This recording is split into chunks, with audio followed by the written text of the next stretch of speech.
Hello, my name is Hydeia and I serve as the City Clerk and HR Director for the City of Bessemer City. Today I'm going to be reading the chapter of May from the Wednesday Wars book. It begins on page 208. At the beginning of May, Mrs. Sidman told us during morning announcements that this would be Atomic Bomb Awareness Month. You might think that this would have caught our attention, but it didn't. Every May brings Atomic Bomb Awareness Month to Camillo Junior High, right after the greening grass and the yellow forsythia. It's so predictable that it's hard to work up enthusiasm. But Mrs. Sidman had clearly determined that this year, maybe because it was her first year as principal, that she would give us the big M. Since we are living so very close to New York City, she said, Camillo Junior High is certainly a likely target for an atomic bomb if the Soviet Union should ever choose to attack. It behooves us to be prepared. We will begin a series of atomic bomb drills this afternoon. When the sirens blow, I expect everyone to follow our government's drill procedures precisely. Behooves, said Danny. Becomes necessary, Mr. Hupfer, said Mrs. Baker, as in it behooves us to raise our hands before we ask a question. Now, can anyone tell me what the adjectival form would be? Teachers. They can't help it. I don't think that any of us really believe that Leonid Bezhev was sitting in the deep, dark rooms of the Kremlin plotting to drop an atomic bomb on Camillo Junior High. But even so, there was an eerie feeling when the sirens began to wail just before the end of the day, and Mrs. Baker stood up from her desk and clapped her hands at us. I'm pretty sure she was trying not to roll her eyes. She told us to scrunch under our desk, no talking. She told us to put our hands over our heads, absolute silence. And she told us to breathe quietly and evenly. Really? As if we hadn't forgotten how. When we were finally settled, and all this took a while since Merle Lee wouldn't sit on the floor until she'd spread some clean poster board first, Mrs. Baker opened the classroom door, pulled the shades down on all the windows, turned the lights off, and then patrolled up and down the aisles. I bet she was rolling her eyes then.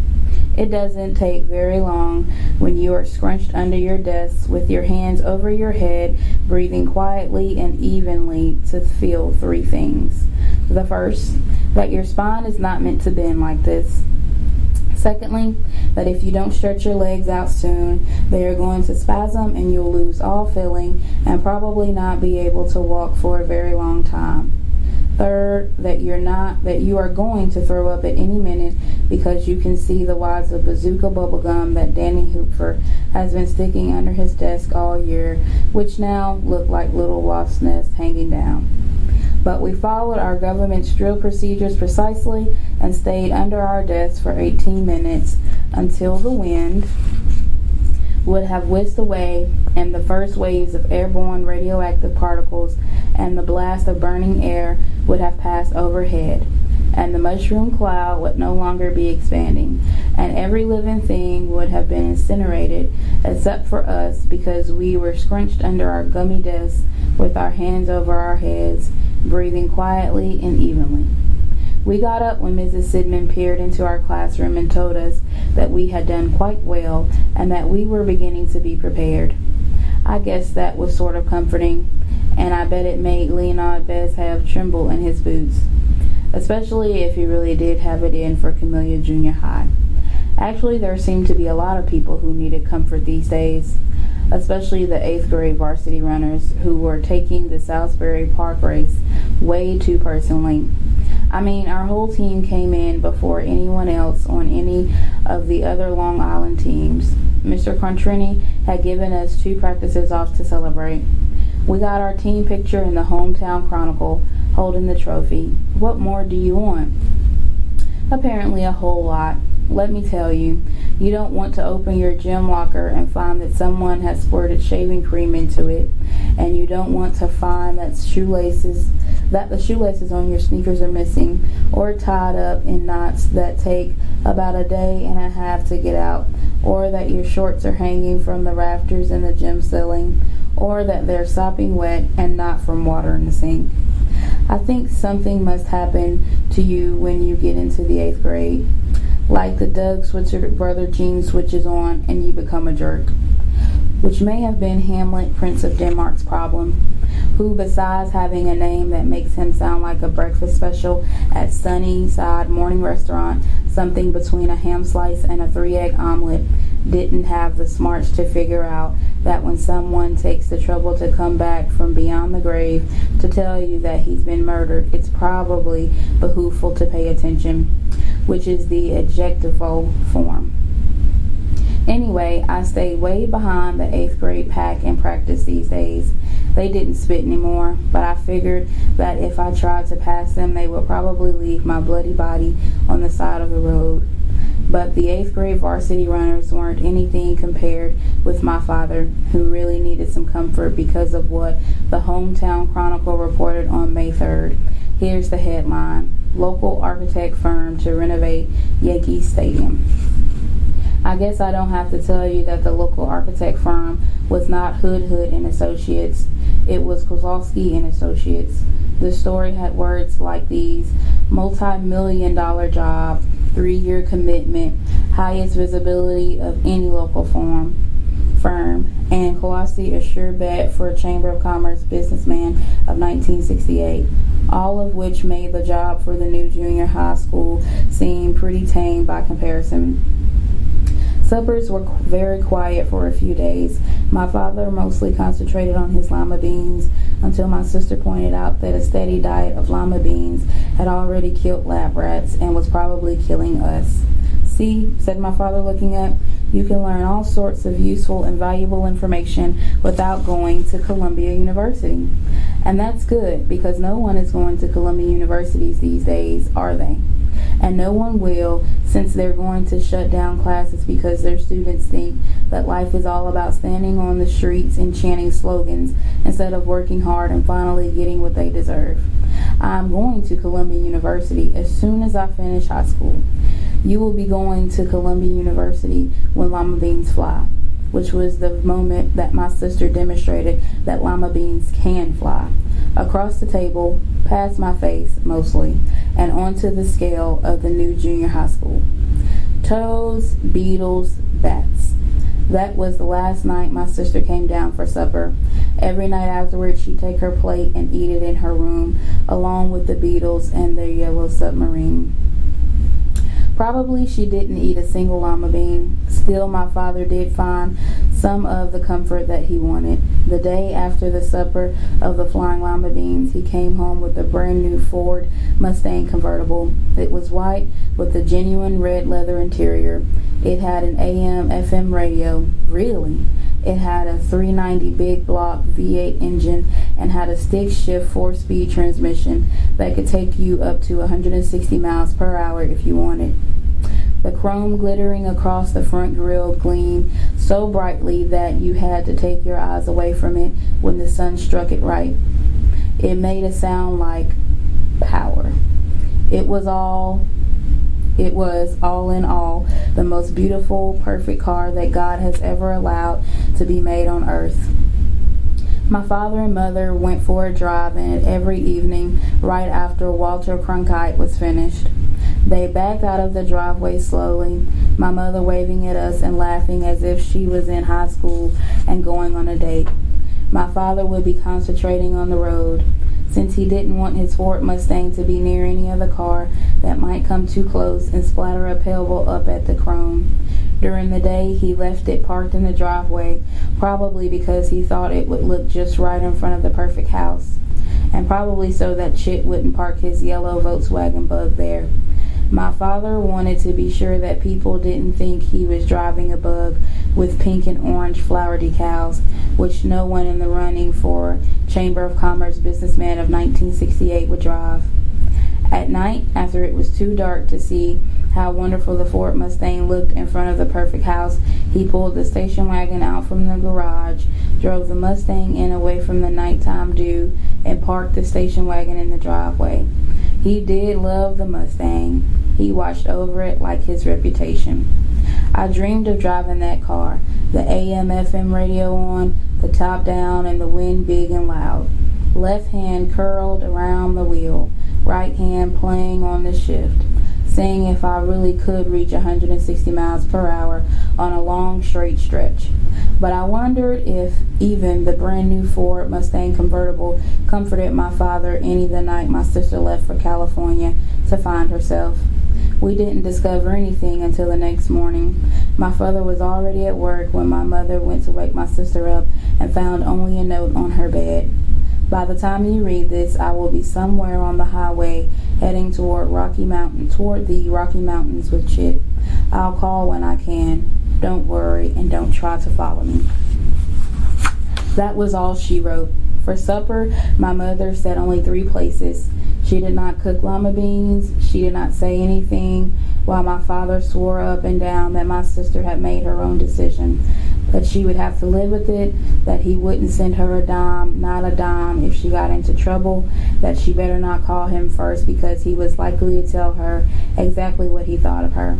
Didn't she realize that this didn't help his business reputation or his chances for the Chamber of Commerce businessman of 1968, which that creep Kozlowski was trying to steal from him? And why weren't there any lima beans for supper tonight? That evening, my mother did not go for a drive in the Mustang with my father. He drove off alone, without even listening to Walter Cronkite. And I did the dishes alone. I wondered what it was like for my sister cramped into a yellow Volkswagen Beetle with the folded and hairy Chip, heading toward the sunset, going off to find herself. I wondered what exactly she would find, and I wondered if it would be a whole lot better going off to find yourself in a brand new Ford Mustang convertible with a 390 big block engine. Our house grew quiet and still. My father stopped watering the azalea bushes along the front walk, and they drooped and began to die. There was no music from upstairs. There was no more lima beans, which, let me tell you, didn't cause me much sorrow. But there was hardly any talk, and what words there were felt careful, since there was a whole lot that no one wanted to talk about. Sort of like things between Claudius, Gertrude, and Hamlet. You can't say a lot if the whole time you're wondering if everyone else is really thinking about the thing you're not supposed to be thinking about because you're afraid the thing you're not supposed to be thinking about is going to harrow you with fear and wonder, or something like that. As you can tell, Mrs. Baker had me reading The Tragedy of Hamlet, Prince of Denmark for May, which I think was punishment for taking off April. This was slow stuff, and even Romeo had it all over Hamlet. The Ghost was okay, and the Grave Diggers. But when you write about characters who talk too much, the only way that you can show that they talk too much is to make them talk too much. And that just gets annoying. So anytime I saw a speech by Hamlet or Polonius or, well, just about anybody, I skipped over it pretty quickly, and I don't think I missed a thing. I shared this insight into reading Shakespeare with Merle Lee, who, by the way, was not going to move, who now knew who Mickey Mantle was, and who had memorized the entire Yankee roster. I don't think that's a good way to read something, said Merle Lee. Why not? You can't just skip the boring parts. Of course I can skip the boring parts. How do you know they're boring if you don't read them? I can tell. Then you can't say you've read the whole play. I think I can still live a happy life, Merle Lee, even if I don't read the boring parts of The Tragedy of Hamlet, Prince of Denmark. Who knows, she said. Maybe you can't. I tried my insight into reading Shakespeare on Mrs. Baker. I see, said Mrs. Baker, but doesn't this play in particular pose a problem for your new method, Mr. Hoodhood? What problem? That there are no boring parts in this, Shakespeare's greatest play of all. She looked at me and she almost folded her arms across her chest, but stopped at the last second. I guess that would be a problem, I said. Read it all, said Mrs. Baker, even Polonius. And if it gets boring, it won't get boring. It already is boring. Then I suggest you start again. This is the story of a son who is asked to take vengeance for what has happened to his father, who has been dreadfully murdered. But he's not sure that he can trust anyone in his family. What might you do in such a situation? I'd run over the murderer with a Ford Mustang. Short of that colorful extremity. Well, I said, I guess I'd start by looking around for someone to trust. Mrs. Baker nodded. Now, she said, begin the play. The next day, right after lunch recess, the atomic bomb sirens wailed again in Camillo Junior High. I guess Leonard Bezhev was still at it. We scrunched under our desk again and put our hands over our heads. No talking, absolute silence, breathe quietly and evenly. This rocks, says Danny Hepfer. No talking, please, said Miss Baker. I have a question, said Danny. After the drill, said Miss Baker. This is important, said Danny. Mrs. Baker sighed. What is it, Mr. Hepfer? Isn't it dangerous for you not to be under your desk? Thank you for your concern. I will take the risk. But suppose an atomic bomb was really coming down, right on top of Camillo Junior High. Then, said Mrs. Baker, we wouldn't have to diagram any sentences for the rest of the afternoon. It might be worth it, whispered Danny. If Danny sounded a little snippy, you have to realize that his bar mitzvah was coming up, and he was more terrified of his bar mitzvah than an atomic bomb. He was really touchy about it, even when you tried to encourage him. You've been taking Hebrew lessons for a year, I'd remind him. Years. So how hard could it be? How hard can it be? How hard can it be? How hard do you think it can be if your rabbi is standing right next to you and your parents and grandparents are watching you, along with every aunt and uncle and cousin and second cousin, even some you've never met, and two great aunts who immigrated from Poland in 1913, and a great uncle who escaped the Tsar, and every one of them is looking at you and crying and waiting for you to make a mistake. And if you do, they'll holler out the right word and stare at you like you've shamed the whole family, and they'll never ever be able to walk into the synagogue again. How hard do you think it could be?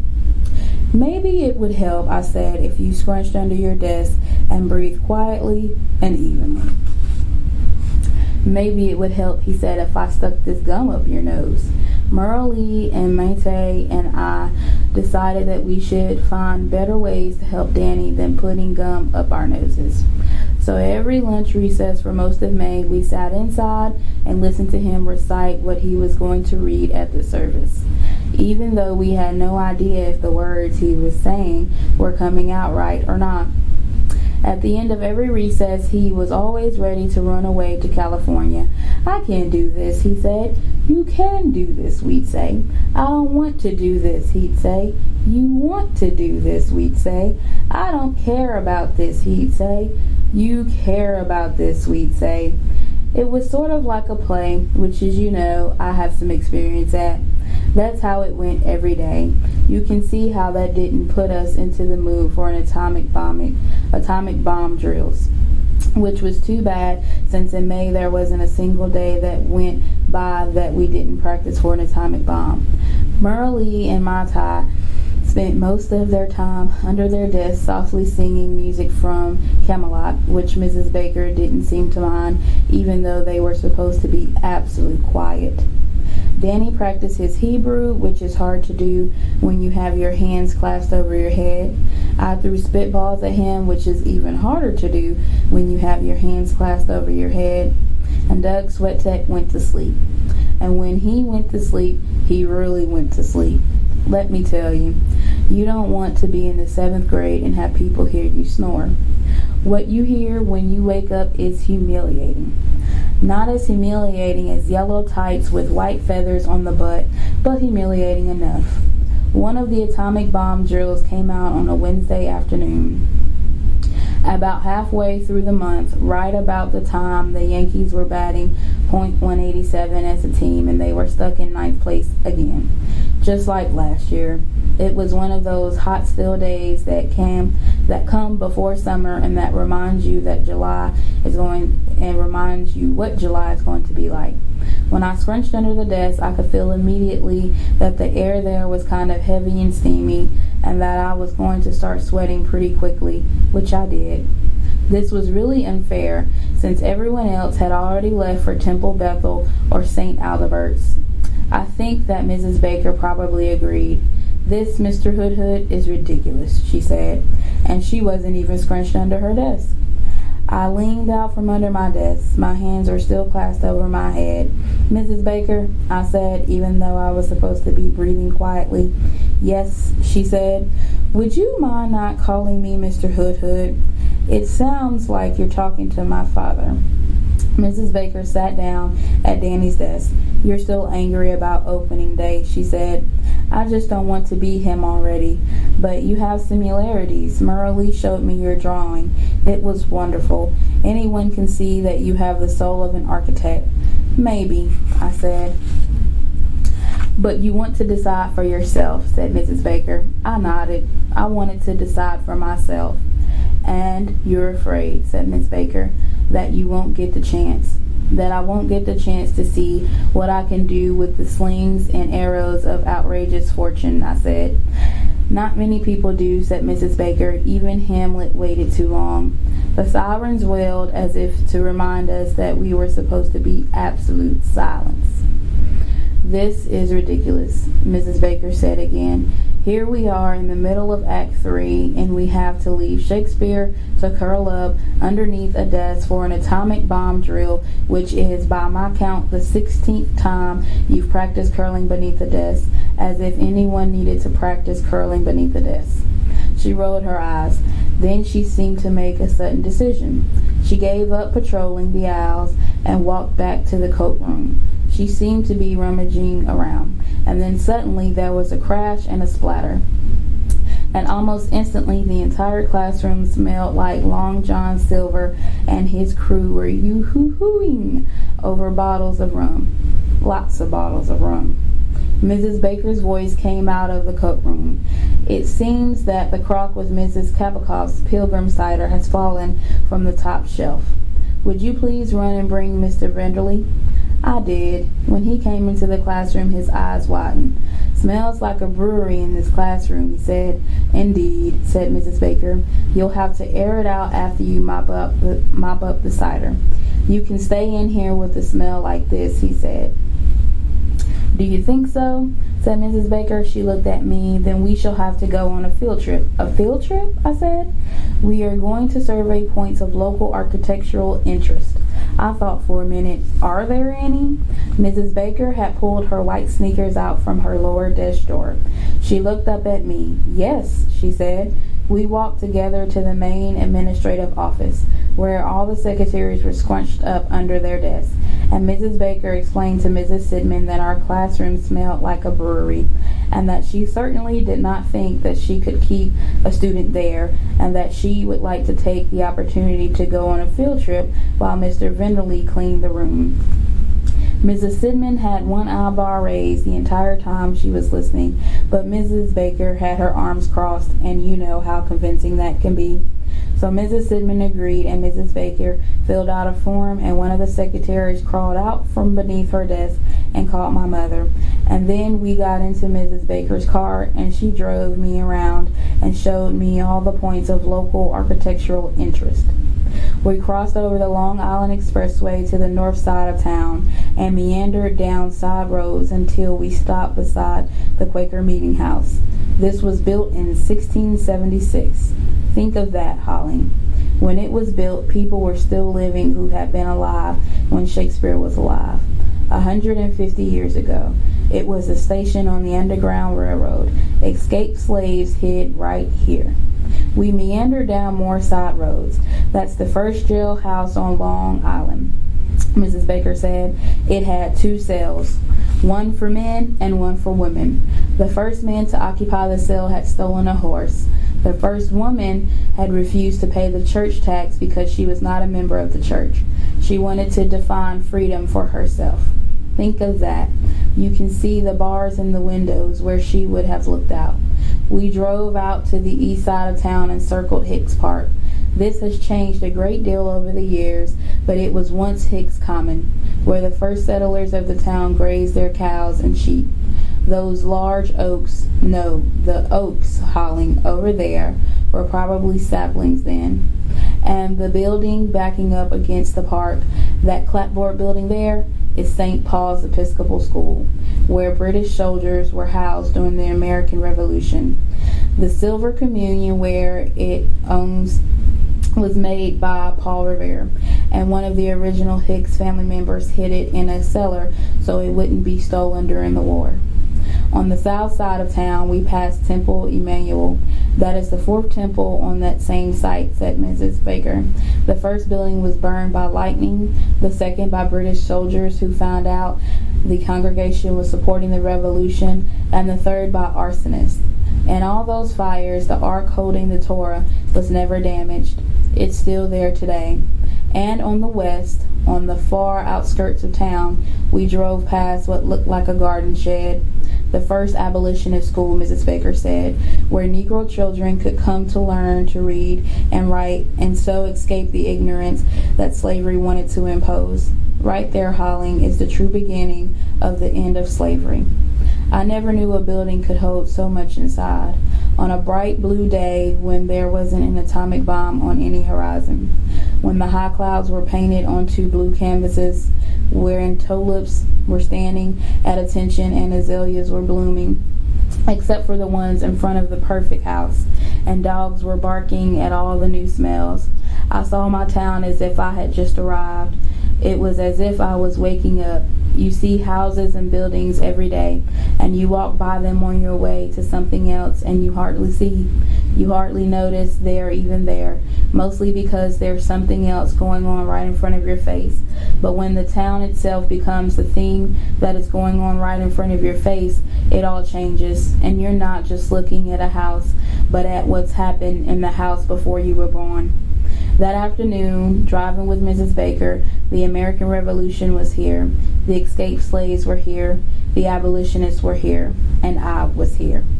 It made me feel sort of responsible. Before we got back to Camillo Junior High, we passed St. Adalbert's, built a century ago with pennies of Italian immigrants, said Mrs. Baker. Let's go in, I said. Mrs. Baker paused. Would your parents approve? She asked. It's a point of local architectural interest, I said. So we went in. It was the first Catholic church I'd ever been inside, mostly because Catholic churches are supposed to be filled with idols and smoking incense that would make you so woozy that you give in and start praying on your knees, which Presbyterians know is something that should not be done. But it wasn't like that at all. We came in, Mrs. Baker dropped some money into the offering box, and we walked down the main aisle. The afternoon light slanted down through the high windows, so that up close to the ceiling the air was flecked with glowing gold specks. Down below where we were, it was shadowy and warm. I ran my hand over the dark wood of the pews, worn smooth. There was no carpet, so we could hear our footsteps as we walked toward the altar, where a crucifix hung suspended, a pale white Christ with bright red wounds. For 100 years, people have been coming together in this dark, I thought, breathing quietly and evenly. For 100 years. It made me wonder. Mrs. Baker, I said. Yes, Holling, I have a question. Yes. It doesn't have anything to do with points of local architectural interest. That's all right. After the game at Yankee Stadium, when Mel Strottimer took you up to meet the boss, did you ask him to have Kowalski and Associates do the renovation so that Merle Lee could stay? A pause. Whether or not I spoke about the renovations to Yankee Stadium is not something you need to know, Holling. Then I have a second question. Does this one have anything to do with points of local architectural interest? Yes. What is it? If an atomic bomb drops on Camillo Junior High, everything we've seen today will be gone, won't it? Another long pause. Yes, she said finally. And it really doesn't matter if we are under our desks with our hands over our heads or not, does it? No, said Mrs. Baker. It really doesn't matter. So why are we practicing? She thought for a minute. Because it gives comfort, she said. People like to think that if they're prepared, then nothing bad can really happen. And perhaps we practice because we feel as if there's nothing else we can do. Because sometimes it feels as if life is governed by the slings and arrows of outrageous fortune. Is there anything else we can do? She smiled, not a teacher smile. 2 things, she said. First, learn how to diagram sentences, and it is rude to roll your eyes, Holly. Learn everything you can, everything, and then use all that you have learned to grow up to be a wise and good man. That's the first thing. As for the second, I lit a candle in a Catholic church for the first time that afternoon. Me, a Presbyterian, I lit a candle in the warm, dark, waxy-smelling air of St. Adalbert's. I put it beside the one that Mrs. Baker lit. I don't know what she prayed for, but I prayed that no atomic bomb would ever drop on Camillo Junior High, or the Quaker Meeting House, or the old jail, or Temple Emmanuel, or Hicks Park, or St. Paul's Episcopal School, or St. Adalbert's. I prayed for Lieutenant Baker, missing in action somewhere in the jungles of Vietnam near Kashan. I prayed for Danny Hoopford, sweating it out in Hebrew school right then. I prayed for my sister, driving in a yellow bug toward California, or maybe she was there already trying to find herself, and I hoped that it was okay to pray for a bunch of things with one candle. That afternoon, when I came back home, the station wagon was gone, and the Mustang was gone, and the whole house was empty. Even the mailbox was empty, except for a flyer from my sister from the Robert Kennedy campaign announcing that he would be stopping on Long Island before the New York primary. My sister would have flipped. And I realized that the biggest part of the empty in the house was my sister being gone. Maybe the first time that you know you really care about something is when you think about it not being there, and you really know that the emptiness is as much inside you as outside you.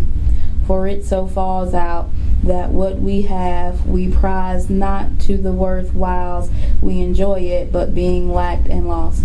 Why? Then we rack the value, then we find the virtue that possession would not show us while it was ours. That's when I knew for the first time that I really did love my sister. But I didn't know if I wanted more for her to come back or for her to find whatever it was that she was trying to find. See, this is the kind of stuff you start to think about when you're reading Hamlet, Prince of Denmark. You just can't help being kind of melancholy. Even though if you had to play him on stage at the Festival Theater, at least you'd be a prince and wearing a black cape instead of being a fairy and wearing yellow tights. And that's why when my sister called that night, long after my mother and father had gone to bed, when she knew that I would be the only one awake to pick up the phone, I started to cry right away. And she did too. Both of us not saying anything, just crying into the telephone. What jerks. Somewhere in between all the crying, I heard that she was in Minneapolis, which I guess is on the way to California, that she was alone, that she had exactly $4 left in her pocket, and that she didn't know what she was going to do since a bus ticket to New York City cost $44.55. I thought I couldn't ever tell Dad or Mom that she called because she couldn't bear to hear what they would say to her, and she wasn't sure if they would even say anything to her, and what was she going to do now. I guess she hadn't found herself. Where are you? I said. In the bus station. How else do you think I'd know that a ticket to New York City costs $44.55? Is there a Western Union window there? Of course there's a Western Union window here. All bus stations have a Western Union window. She paused for a moment. I guess she was looking around. Holly? Yes. I don't see a Western Union window here. The operator told us that we were almost out of time and we should deposit 35 cents for another 3 minutes. I don't have any more coins, yelled my sister. Get to the nearest Western Union station tomorrow morning, I said quickly. Ow. Then the phone went dead. All because of a stupid 35 cents in coins. Like Bell Telephone was going to go bankrupt because of one phone call from Minneapolis to Long Island in the middle of the night. I didn't know if my sister had heard what I'd said at the end, but the next morning I was waiting outside the Commerce Bank on, I'm not kidding here, Commerce Street, when it opened at 10. This may not sound like a big deal, but if you knew that Commerce Street was only a block over from Lee Avenue, and that I'd been hiding from eyes that would have wondered why I wasn't in Camillo Junior High for the last hour, you'd be impressed. I handed my $100 Salisbury Park saving bond to the teller. "Aren't you supposed to be in school?" she said. "I'm a little worried that an atomic bomb might drop on it," I said. "Probably the school will make it through the day," she said. "What do you want to do with this bond?" "I need to turn it in for cash." She looked at the date. "If you turn it in for cash now, you'll only get $52. If you hold on to it in just a few years, it'll be worth $100. "I don't have a few years," I said. "Because of the atomic bomb?" "No." She turned the savings bond over and looked at it again. "Do your parents know that you're cashing this in?" "Yes," I said. I know. You don't have to tell me." The teller fingered the savings bond. "All right," she said finally. $52. I hope you're going to do something worthwhile with the money." I nodded, and she counted the bills out onto the counter. Further down on Commerce Street was the Western Union. I put the money up on the counter. "I need to send all this cash to Minneapolis," I said. "It's going for a visit, is it?" said the Western Union man. This was worse than a teacher joke. This was even worse than a nurse joke. "I need to send it to my sister." The Western Union man counted it. "That's a lot of money," he said. "Where are you sending it exactly?" "To the Western Union closest to the Minneapolis bus station." "Huh," he said. He pulled out a directory and thumbed through it. It took about half an hour before he found Minneapolis. "Well," he said slowly, taking his glasses off, "looks like they've got 2 bus stations. There's one on Heather Avenue and there's one on LaSalle." "Heather Avenue," I said. "Send it to the one on Heather Avenue." The Western Union man put his glasses back on. "It'll cost you $1.75, he said. "Fine. And what's the name of the recipient?" I told him, and he took the money and sent $50.25 to Minneapolis, Minnesota, to a Western Union station on Heather Avenue.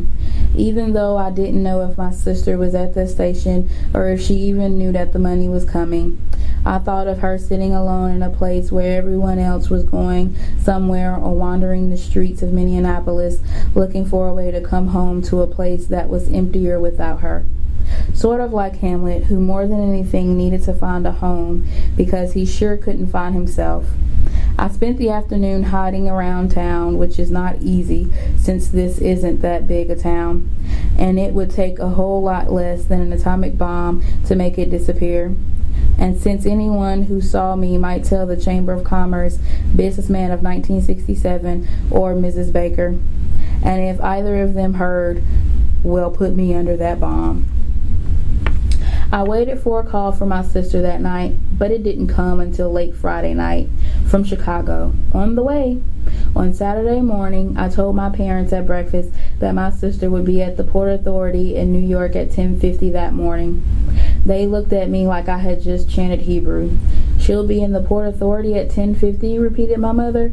Her hand was up to her mouth, and her eyes suddenly filled. "Yes," I said. "How is she going to get home from there?" asked my father. "I guess she was hoping you would go and pick her up." "Of course," said my father. "Of course I'll drop everything and pick her up. Of course I have nothing else to do." He stood up. "If she went out in the yellow bug, she can come home in the yellow bug."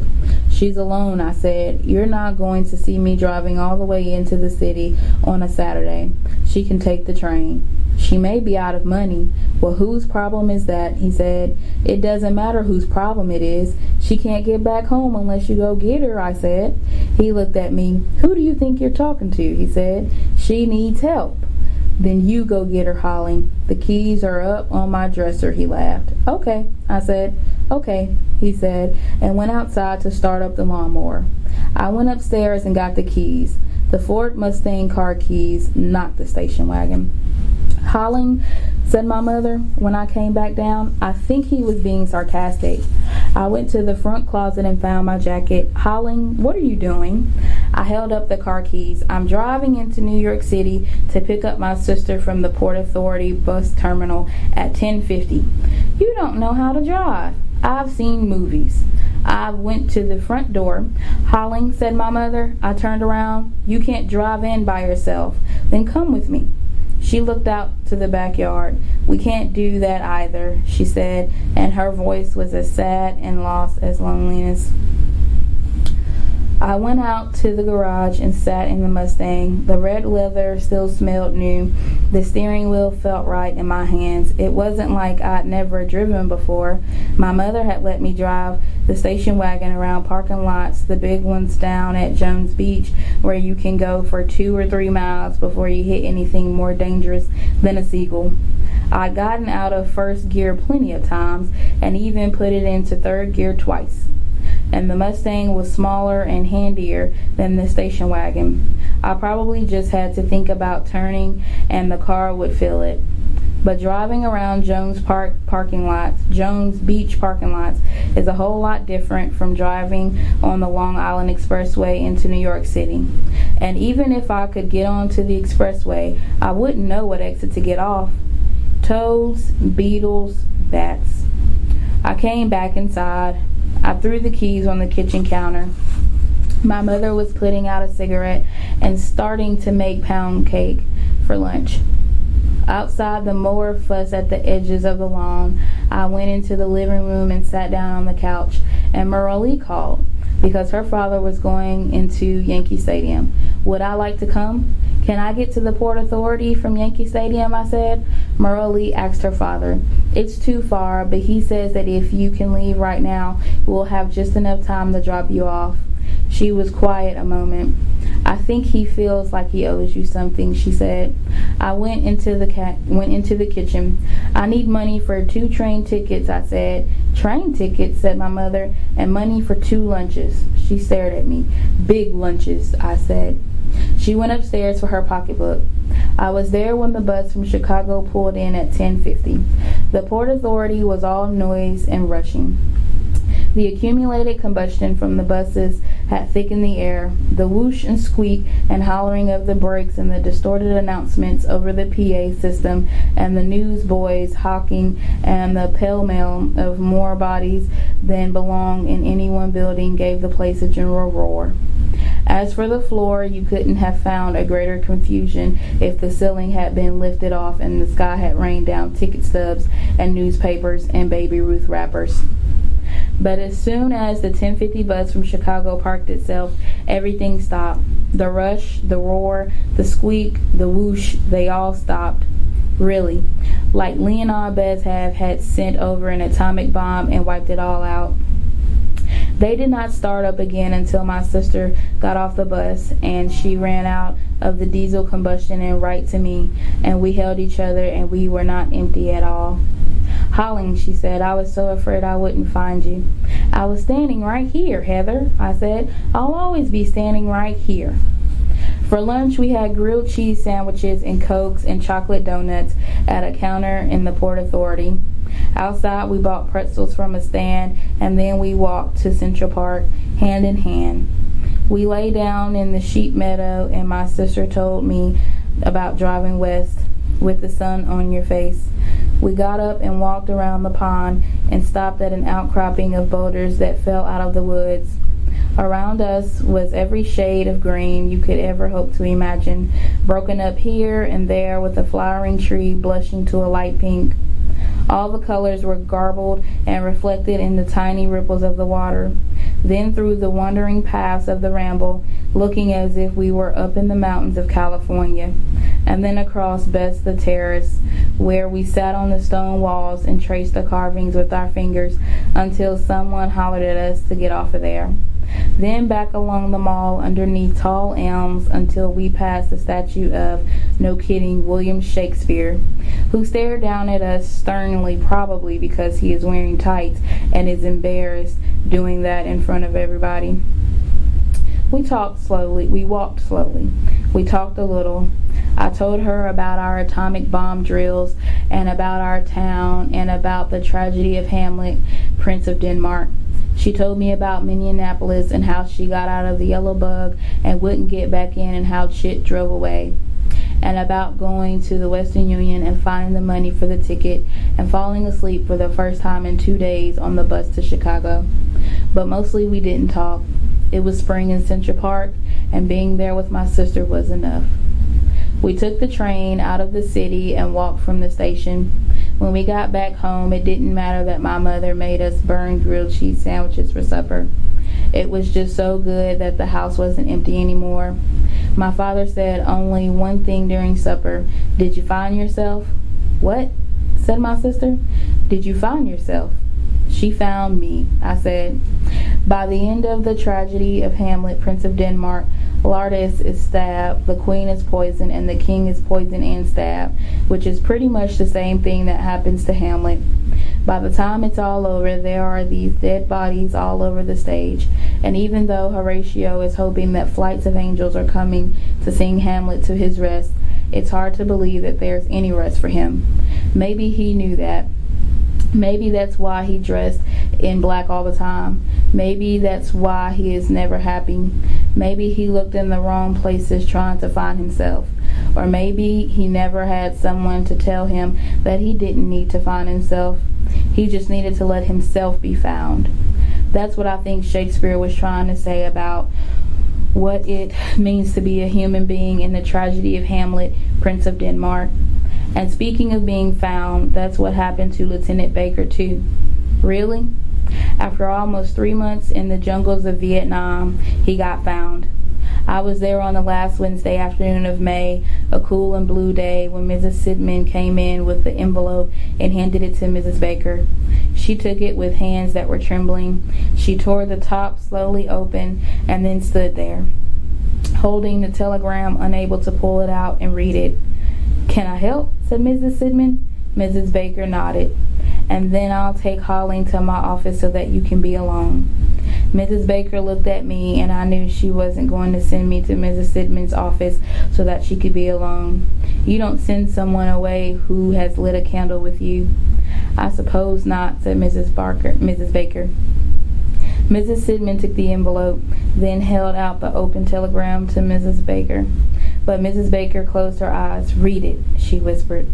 Mrs. Sidman looked at me, then down at the telegram. Then she read the first line. "Sweet eyes, stop. Think of the sound you make when you let go after holding your breath for a very, very long time. Think of the gladdest sounds you know. The sound of dawn on the first day of spring, the sound of a bottle of Coke opening, the sound of a crowd cheering in your ears because you're coming down to the last part of a race and you're ahead. Think of the sound of water over stones in a cold stream and the sound of wind through green trees on a late May afternoon in Central Park. Think of the sound of a bus coming into the station carrying someone you love. Then put all those together, and they would be nothing compared to the sound that Mrs. Baker made that day from somewhere deep inside that had almost given up. When she heard the first line of that telegram, then she started to hiccup and to cry and to laugh, and Mrs. Sidman put the telegram down, held Mrs. Baker in her arms, nodded to me, and took her out of the classroom for a drink of water. As I know I shouldn't have, but I picked up the telegram and read the rest. Here's what it said. "Sweet eyes, stop. Out of jungle, stop. Okay, stop. Home in time for strawberries, stop. Love, T.Y., stop." Shakespeare couldn't write any better than that.